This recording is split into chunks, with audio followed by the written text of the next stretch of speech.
তুই ভাবছিস আমি আমি একটু তেজ দেখালে আমার স্বামী আমার কথা শুনবে? এইসব ছেড়ে যায় নাকি কখনো?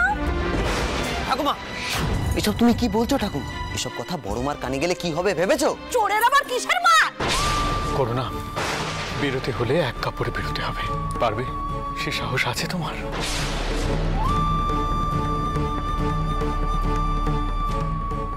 পরে পিছিয়ে আসবে না তো? পিছিয়ে আসবো কেন? আপনি যখন সাথে আছেন তখন আমার আর ভয় কিসের?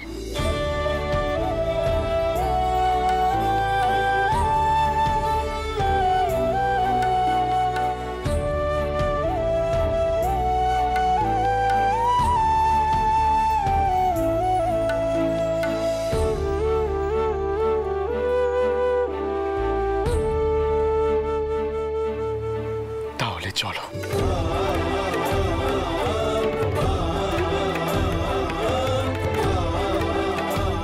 মধুবাবু যাবেন না, মধুবাবু দয়া করে দাঁড়ান। বড় মা, আপদ বিদেয় হলো এতদিনে। আস্তে আস্তে মাধবকে দিয়ে এই পুরো পুরো সম্পত্তিটার দখল নিতে হবে। মতুর থাকলে কোনোদিনও সব কিচ্ছু হতো না। সব যে তুই মতুরের গপ্পায় এমন একখানা ওষুধ দিয়েছি না, আর সহজে বাড়ির দিকে পা বাড়াবে না।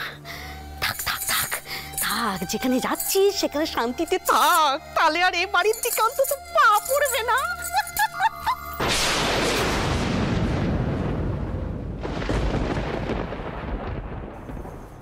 ছোট কর্তা, ছোট মুখে একটা বড় কথা বলছি, কিছু মনে করবেন না। দেখুন, এখনো তো সাব্যস্ত হয়নি যে সেজবাবুই হিসেবের গরমিল ঘটিয়ে তহবিল তছরূপ করেছেন। ওনার ওপর সমস্ত দায়িত্ব ছিল বলেই ওনাকে দোষী ভাবা হচ্ছে। এই অবস্থায় সেজবাবুকে আটকানো আপনার উচিত নয় কি?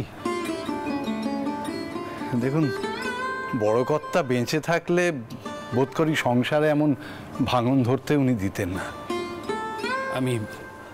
আমি জানি না মশাই, কিন্তু রাগের মাথায় আমিও তো মথুরকে কম কিছু বলিনি। আমি জানি মথুর মনে বড় আঘাত পেয়েছে। আমার আর মুখ নেই ওর সামনে গিয়ে ওকে কিছু বলার।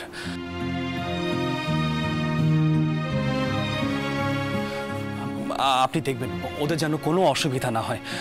আর হ্যাঁ, আমাদের কোনো এক বাগান বাড়িতে ওদের থাকার ব্যবস্থা করুন। তবে হ্যাঁ, ওরা যেন কিছু জানতে না পারে। আপনি মাধবকে বলুন। আজ্ঞে ছোট কর্তা।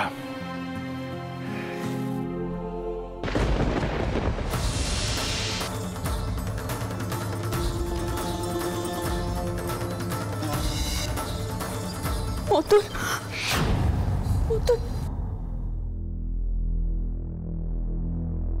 আমি সত্যি জানি না বাবা, আমি কি কইব, আমার কি কওয়া উচিত আমার জানা নেই। শুধু এইটুকু কইব, এত কিছু পরে যদি সব কিছু বলে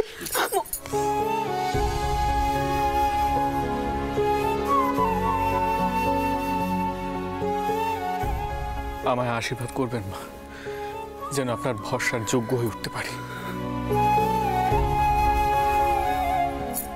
আমার আর কিছু প্রয়োজন নেই।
সেই খুকিটার জন্য খুব খারাপ লাগছে গো চোর ঠাকমা। ছোটবেলা থেকে এত আদর যত্নে বড় হলো, এখন গিয়ে কোথায় থাকবে, কি করবে?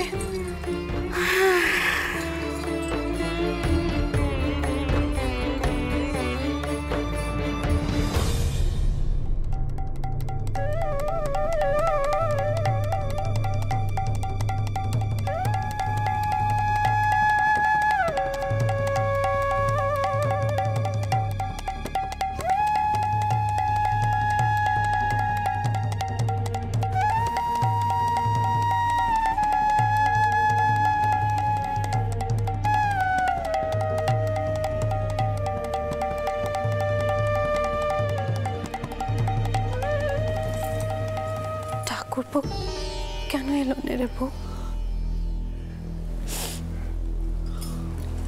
টিনার বোধহয় খুব খারাপ লেগেছে। মতরকে তো নিজের ব্যাটা মেনেছিলেন, তাই হয়তো সামনে আসতে পারলেন না। মতর এখন কোথায় যাবে কথা কি? চিন্তা করুন না ছোট বৌরানী, ছোট কর্তা ব্যবস্থা করতে বলেছেন। আমি মাধব দাদাকে পাঠিয়ে দিয়েছি। আমরা সাহায্য করলে তারা কি সেই সাহায্য নেবে? আমার মনে হয় নেবে না। জানো তো দিদি, আমি মরমে মরে যাচ্ছি, তবুও একটিবার মুখ ফুটে কইতে পারলুম না যে যেও না। দেখে যা, একটিবার আমি কইতে পারলুম না।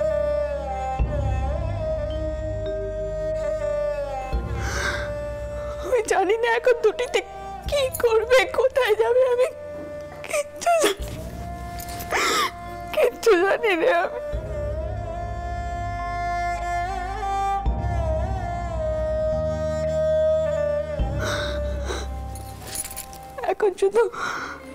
এখন শুধু রঘুবীরই ভরসা।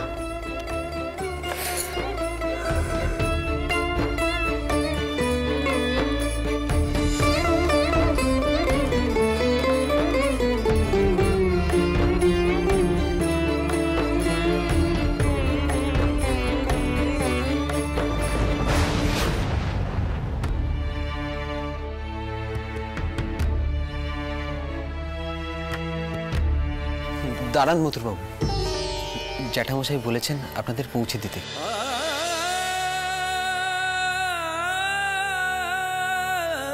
একটু অপেক্ষা করুন। ভাই মাধব, চিন্তা করো না, আমি পালকি ডাকতে পাঠিয়েছি। তোমার বোনকে ভাড়ার পালকিতে আজ নিয়ে গেল। মার বাড়ির পালকি নিয়ে বাড়ি ছেড়ে গেলে বাবা মশাইয়ের মানে লাগবে।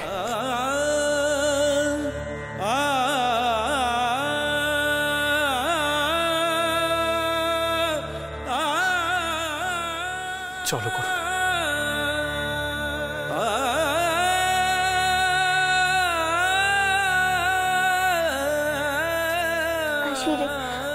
জানি না আবার কবে দেখা হবে।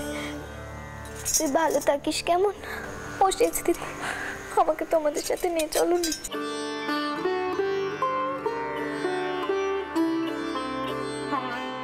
কি যে বলিস না তুই ছোট কুকি, আমাদের নিজেদেরই কোনো ঠাঁই নেই, তোকে কোথায় নিয়ে যাব?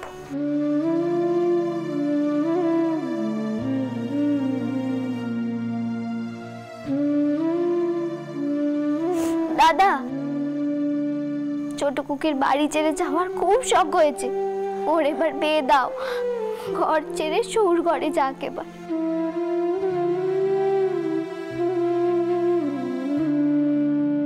সে যাবে, পালকি এসে গেছে। এসে গেছে? করুণা, চলো যাই।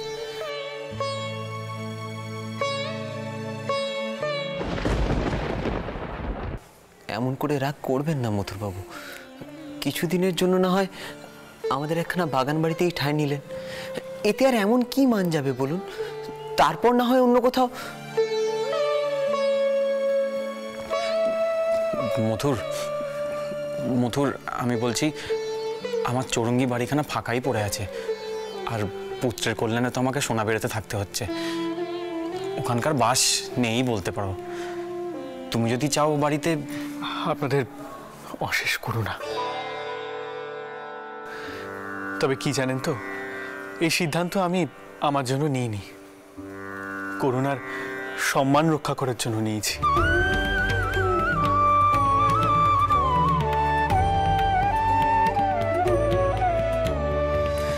আমার মান অত ঠুনকো নয় যে কথায় কথায় ভেঙে যাবে, তাই আপনাদের সাহায্য আমি নিতে পারলাম না, আমায় ক্ষমা করবেন। করুণা, চলো যাওয়া যাক।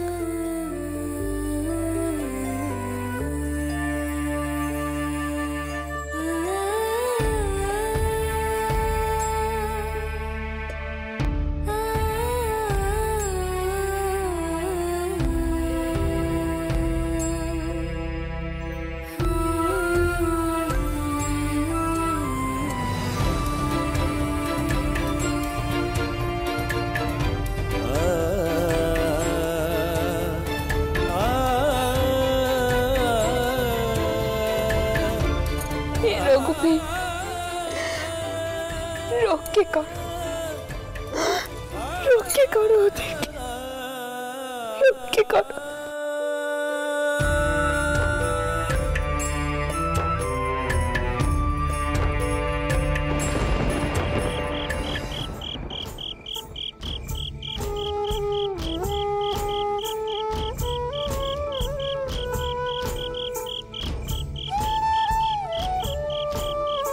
শুনছেন আমরা কোথায় যাচ্ছি? বিতাড়িতেই যেতে হবে করুণা, এছাড়া তো আর যাওয়ার কোনো জায়গা নেই। বন্ধ করো, 7 পাক এখনই বন্ধ করো, হবে না আগে। আজ থেকে তুমি আমার ত্যায্য পুত্র। ওহে, গঙ্গার ঘাটের দিকে চলো।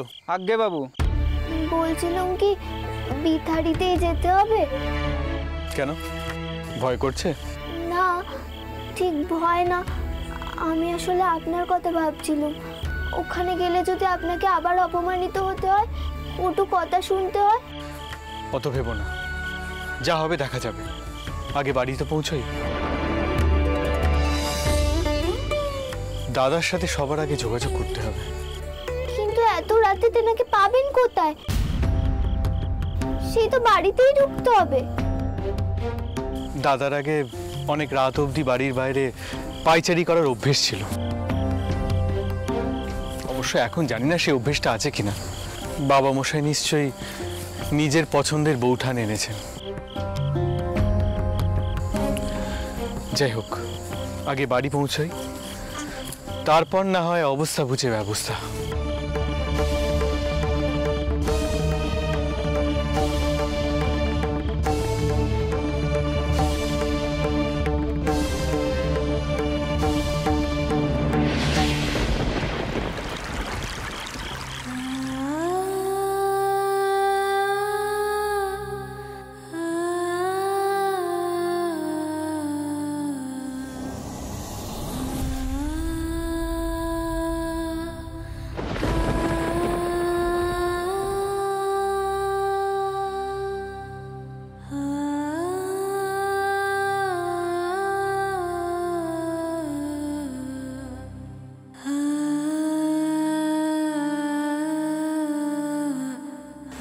বউ,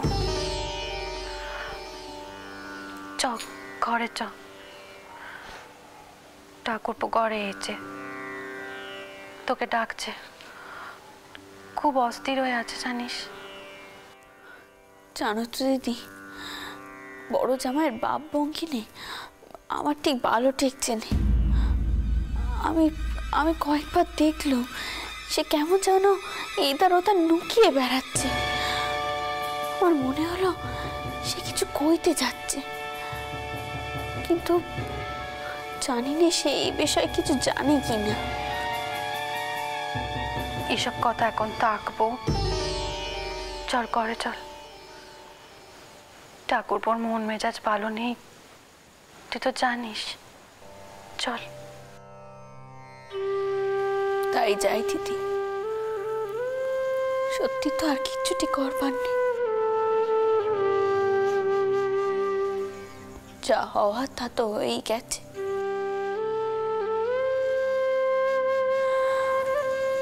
মুখের কথা আর হাতের তীর একবার পেরিয়ে গেলেছে, আর কেউ পেরাতে পারেনি।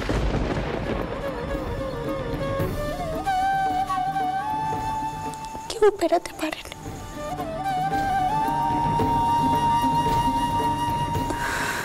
পারেনি।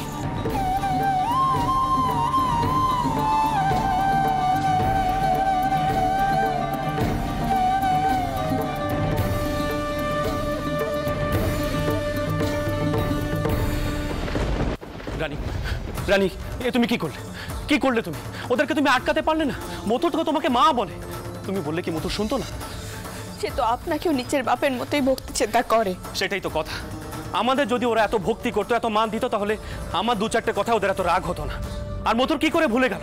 সে আমার মেয়ের দায়িত্ব নিয়েছে। আমার মেয়ে এখন কোথায় যাবে, কি করবে, সেটা একবারও ভাবলো না।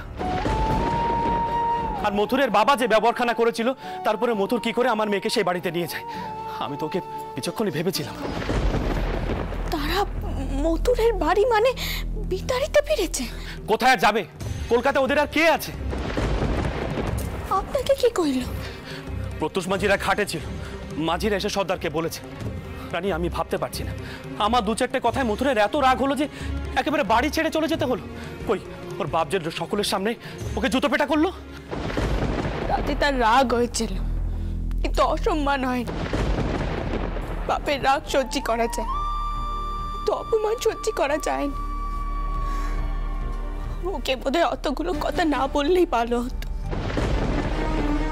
যদিও সে কারণে মতো যায়নি, গেছে আপনার মেয়ের জন্য।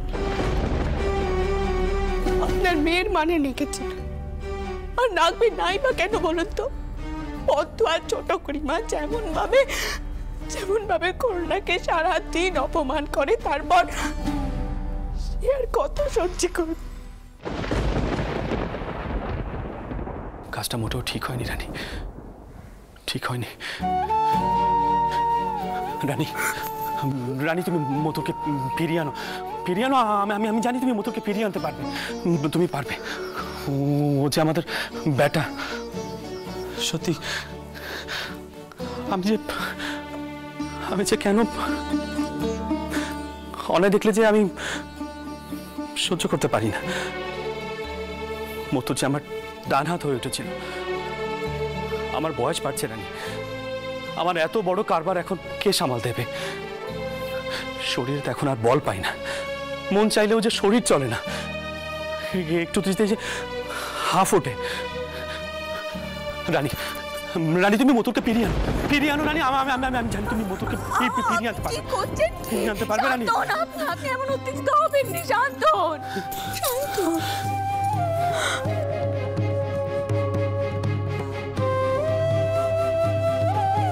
দেখুন, মাধব তো রয়েছে, আর তাছাড়া এই কটা দিন আপনি বরং কারবারের ভার বড় জামাইয়ের উপরে দিন। মথুরকে যদি ফিরিয়েও আনতে পারি, আমার মনে হয়নি মথুর আর কারবারে মাথা গলাবে।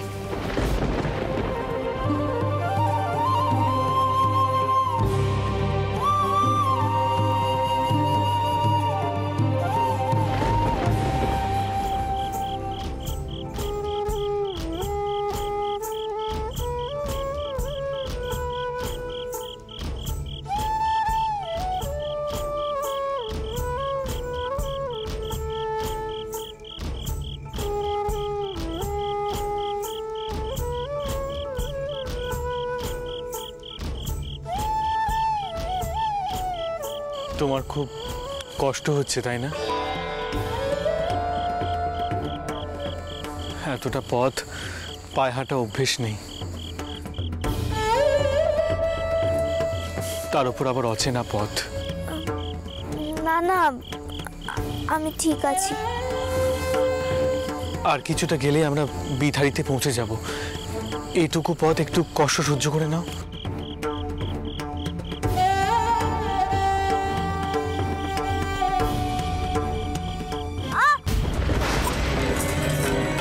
কি হলো?